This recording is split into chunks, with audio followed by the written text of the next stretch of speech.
Bonjour chers parents, je suis bien heureuse d'être de retour avec vous pour la suite d'une série de capsules abordant différentes stratégies pour diminuer la fréquence à laquelle vous soulevez votre enfant handicapé au quotidien. Si vous n'avez pas visionné ma capsule d'introduction à ce sujet, je vous suggère d'aller la visionner en cliquant sur le lien dans la description ci-dessous. Je vous rappelle que les efforts de soulèvement répétés que vous effectuez quotidiennement avec votre enfant handicapé sont associés à un risque accru de blessures musculo-squelettiques. La douleur au bas du dos est d'ailleurs la cause la plus fréquente de limitation chez les parents prenant soin d'un enfant avec des besoins spéciaux. L'apparition de douleurs lombaires est étroitement liée aux efforts de soulèvement répétitifs. Les parents qui doivent soulever leur enfant dépendant pour ces transferts et déplacements sur une base quotidienne ont 14 fois plus de chances de développer des douleurs chroniques au dos en comparaison avec des parents d'enfants ayant plus d'autonomie pour leurs déplacements. Voyons donc aujourd'hui une deuxième stratégie pour vous aider à diminuer le nombre de fois que vous avez à soulever votre enfant handicapé dans vos bras au quotidien. Faire participer votre enfant à son transfert ou son déplacement au meilleur de ses capacités. Je sais que plusieurs d'entre vous êtes parents d'un enfant avec un handicap moteur sévère. Je sais dans ces situations que votre enfant est complètement dépendant de vous pour ses transferts et déplacements et qu'il ne peut pas vous aider, ou du moins très peu. Mais ici, je m'adresse aux parents d'enfants qui ont certaines capacités motrices et qui peuvent participer à leurs transferts et déplacements.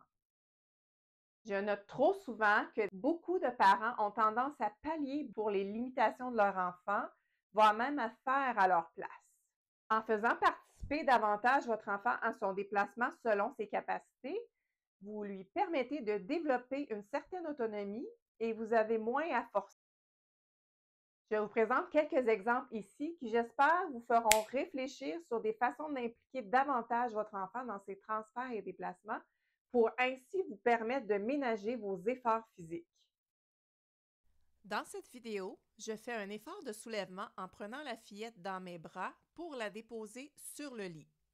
Dans cet autre extrait, je fais participer la petite fille à son transfert en l'amenant à se lever debout et à faire un pivot pour aller s'asseoir au lit. Cette fois-ci, j'ai beaucoup moins forcé et la fillette a mis en pratique ses belles capacités motrices.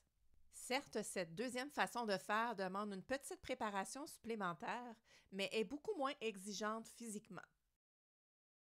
Dans ce cas, je diminue ma charge physique et j'encourage l'enfant à développer ou à maintenir ses capacités physiques qui seront très précieuses lorsqu'elle sera plus grande et plus lourde.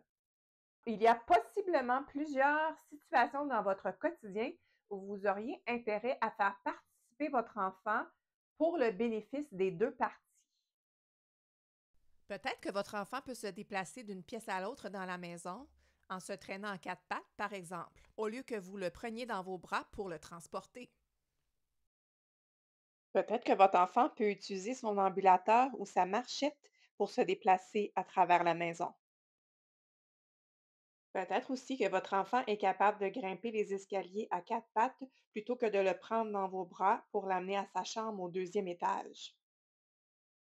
Peut-être que vous auriez intérêt à faire ajuster la hauteur de la chaise multiposition de votre enfant pour lui permettre de faire un transfert par pivot sans avoir à le soulever.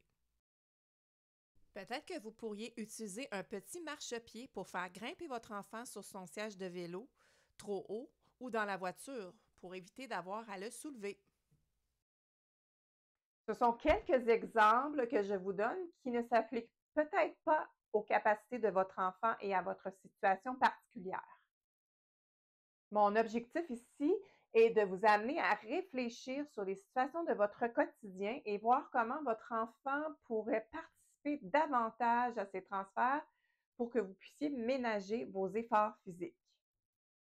Je vous invite à consulter les intervenants de réadaptation de votre enfant qui pourront certainement vous aider à trouver des façons d'impliquer votre enfant dans ses transferts selon ses capacités. Surveillez la mise en ligne de ma prochaine capsule vidéo où il sera question d'une troisième stratégie qui pourrait vous permettre de diminuer le nombre de soulèvements dans votre quotidien. l'utilisation des équipements de transfert. Abonnez-vous à ma chaîne YouTube pour être notifié lors de la parution de nouveaux contenus. Je vous invite également à consulter mon site internet ensantépourtoi.com où vous trouverez tout plein d'articles sur des façons de faciliter votre vie de parent d'un enfant avec des besoins spéciaux au quotidien.